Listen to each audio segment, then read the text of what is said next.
कौन बनेगा नेता। नगर निगम के चुनाव पास आने वाले थे।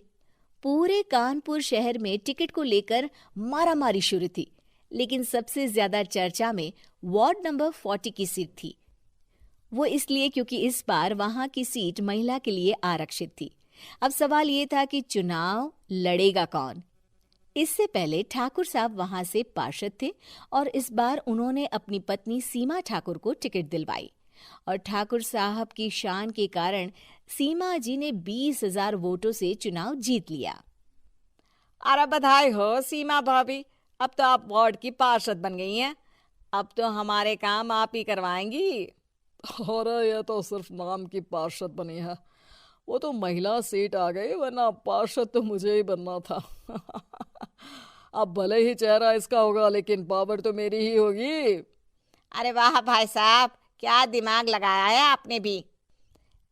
आइए आप लोग, खाना लगा दिया है सबके लिए। सीमा जी पार्षद बन चुकी थीं, फिर भी उनकी एक ना चलती। सारे काम ठाकुर साहब खुद ही संभाल लेते और जहां जरूरत पड़ती वहां सीमा जी का अंगूठा लगवा लेते। सीमा जी ज्यादा पढ़ी लिखी भी नहीं थी। एक दिन ठाकुर साहब और सीमा एक प्रोग्राम में जाते हैं। अरे ठाकुर साहब, आप आ गए। ओहो, पार्षद मैडम भी आ गई हैं। स्वागत है आप दोनों का। लगता है हमारे पार्षद फंड का सही इस्तेमाल हो रहा है। चलिए अब उद्घाटन करते हैं। ये लीजिए ठाकुर साहब कैची, आप ही सबसे पहले प्रवेश कीजिए। सब लोग आगे निकल जाते हैं और सीमा जी पार्षद होने के बावजूद भी पीछे खड़ी रह जाती हैं।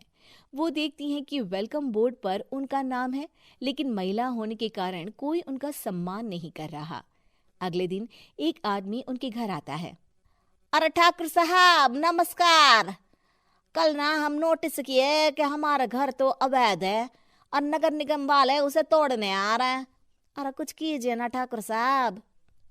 देखो भाई, मैं तो ज्यादा कुछ कर नहीं सकता, पर अगर तुम सबकी जेब गर्म कर दो तो कुछ हो सकता है। कुल मिलाकर 4 लाख लगेंगे। अरे 4 लाख ठाकुर साहब? अरे भाई, मैं अपने लिए नहीं मांग रहा हूँ। दरोगा है, इंजीनियर बाबू है, बड़े साहब है, सबको देना पड़ता है ना थोड़ा थोड़ा। बोलो है मंजूर? तभी वहां अचानक सीमा जी आ जाती हैं। अरे ये आप क्या कर रहे हैं? पहले इन्हीं लोगों से तो आपने वोट मांगे, अब इनसे ही पैसे ले रहे हो। अरे चुप रहो तुम। तुम्हारा काम है सिर्फ अंगूठा लगाना, तुम वही किया करो। मुझे दूसरे काम तुम मत सिखाओ, समझी? और तुम ना जाओ, अब पैसे लेकर आओ, वरना जेसीबी किसी भी वक्त आती होगी। सब कुछ ऐसे ही चलते रहता है। एक दिन सीमा जी और ठाकुर साहब को एक लोकल मीटिंग में बुलाया जाता है। वहां पर कई और अधिकारी लोग भी मौजूद रहते हैं। अब मैं चाहूंगा कि ठाकुर साहब हमारे बीच 2 शब्द कहें। मेरे प्यारे भाइयों और बहनों, आज मेरा सौभाग्य है कि मैं आप सबकी सेवा दिन रात कर पा रहा हूँ। आपने मेरी पत्नी को भारी मतों से जिताया है, इसलिए मैं आप सभी का शुक्रगुजार हूँ। मैं आप सबसे वादा करता हूँ कि हमेशा की तरह हमारे वार्ड में किसी को कोई तकलीफ नहीं आने दूंगा। सभी लोग तालियां बजाने लगते हैं। अब मैं माननीय पार्षद मैडम को स्टेज पे बुलाना चाहूंगा। अपने नाम को बुलाया सुनकर सीमा जी एकदम चौंक जाती है। उन्हें बिल्कुल उम्मीद नहीं थी कि इतनी बड़ी जगह उन्हें मंच पर बुलाया जाएगा। जैसे तैसे वो मंच पर चढ़ती हैं।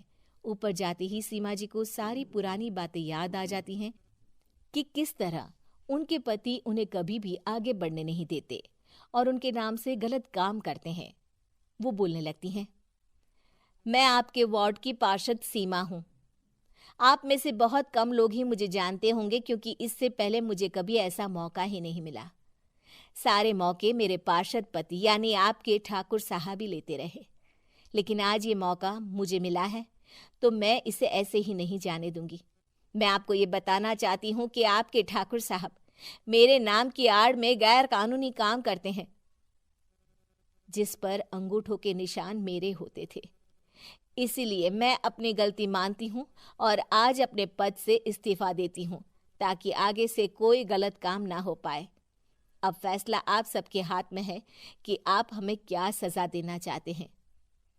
सीमा जी की बातें सुनकर ठाकुर साहब के चेहरे का रंग उड़ जाता है और वो शर्म से मुंह नीचा करके वहां से चले जाते हैं और पद से इस्तीफा देकर ही सही सीमा जी अपने आप में आत्मविश्वास महसूस करती हैं।